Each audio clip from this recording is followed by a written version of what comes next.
قله ماه رمضان ایام قدر و لیالی مبارکه قدر است. ما به این قله رسیدیم، از فرصت بی‌نظیر توسل و تضرع و دعا و طلب از پروردگار عالم استفاده کنیم و این ماه ضیافت الهی است، برترین ضیافت‌های الهی در همین ایام مبارک است. این دعایی که شما می‌خونید، این توسلی که شما می‌کنید، این اشکی که می‌ریزید، اینا همه ضیافت‌های پروردگار است که به شما اعطا شده.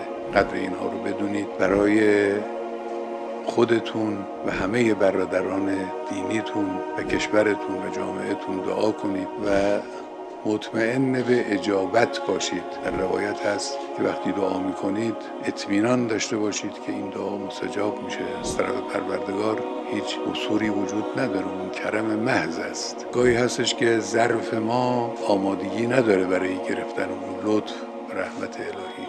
سعی کنیم با استغفار، با توجه و تضرع بیشتر خودمون را آماده دریافت رحمت الهی بکنیم.